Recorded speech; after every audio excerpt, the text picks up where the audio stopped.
Welcome to our channel. நாம் இன்றைக்கி aloe vera soap எப்படி பண்ணுறதுன்னு பார்க்கலாம்.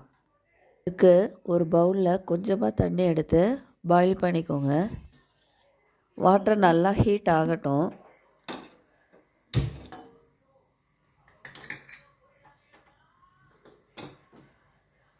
ரொம்ப ஹீட்டாக வேணாம், ஓரளவுக்கு நல்லா ஹீட்டானால் போதும். தண்ணி ஹீட் ஆகிடுச்சு. அதுக்குள்ளே ஒரு சின்ன பவுல் வச்சுக்கலாம்.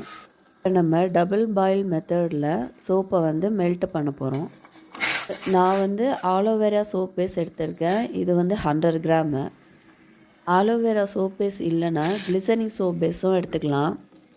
சோப் பேஸு நல்லா மெல்ட் ஆகட்டும். ரொம்ப கிளறி விட வேண்டாம், லைட்டாக இது மாதிரி பண்ணால் போதும்.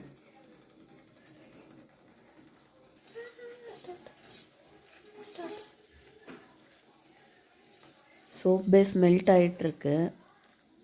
இது நல்லா மெல்ட் ஆகட்டும். அந்த சின்ன சின்ன கட்டி பீஸ்லாம் இல்லாமல் நல்லா மெல்ட் ஆகணும். இப்போ நம்ம vitamin E oil 1 spoon add பண்ணுறோம். நல்லா எல்லாம் கூட மிக்ஸ் பண்ணுங்கள். நல்லா மிக்ஸ் ஆனதும் இப்போ நம்ம அடுத்தது டீ ஆயில் மிக்ஸ் பண்ணலாம். இது ஒரு 3 drops ஆட் பண்ணால் போதும். ஆட் பண்ணிவிட்டு நல்லா மிக்ஸ் பண்ணி விடணும். இப்போ நம்ம அரோமாக்காக ஆயில் ஆட் பண்ணிக்கலாம். நான் ஜாஸ்மின் ஃப்ளேவர் எடுத்திருக்கேன்.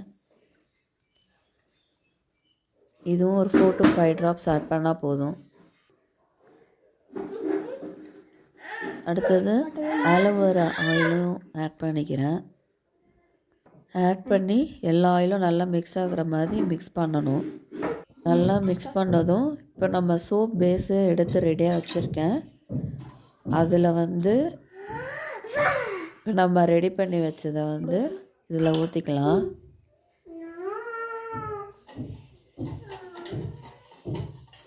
இப்போ இந்த மோல்டில் நம்ம ரெடி பண்ணி வச்சுருக்கிறத ஊற்றிக்கலாம். இது ஊற்றிட்டு செட் ஆகிறதுக்கு ஒரு 4 to 5 hours ஆகும். அது வரைக்கும் நம்ம வெயிட் பண்ணலாம்.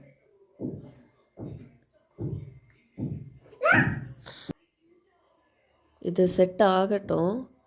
இது இப்போ நம்ம வெளியில் வச்சோம்னா 4 to 5 hours ஆகும். இப்போ உங்களுக்கு சீக்கிரம்னா வேணும்னா ஃப்ரீசரில் வச்சுக்கலாம். செட் ஆகிடுச்சு. இப்போ நம்ம எடுத்து பார்க்கலாம் நம்ம சோப்பு எப்படி வந்திருக்குன்னு. சூப்பராக வந்திருக்கு. பார்க்குறதுக்கே ரொம்ப அழகாக இருக்குது. ஒரு கிறிஸ்டல் கிளியர் சோப் மாதிரி அழகாக வந்திருக்கு. இது யூஸ் பண்ணுறதுக்கும் ரொம்ப நல்லாவே இருக்குது. நம்ம ஜென்ரிவ்யூஸ் ஆன்லைன் வெப்சைட் பற்றி பார்க்கலாம். இந்த ஆன்லைன் பிளாட்ஃபார்மில் நமக்கு தேவையான லேட்டஸ்ட் கேட்ஜெட்ஸ் எல்லாமே கிடைக்கும். நீங்களும் ட்ரை பண்ணி பாருங்கள். ஓகே வியூவர்ஸ், இந்த சோப்பையும் மறக்காமல் ட்ரை பண்ணி பாருங்கள்.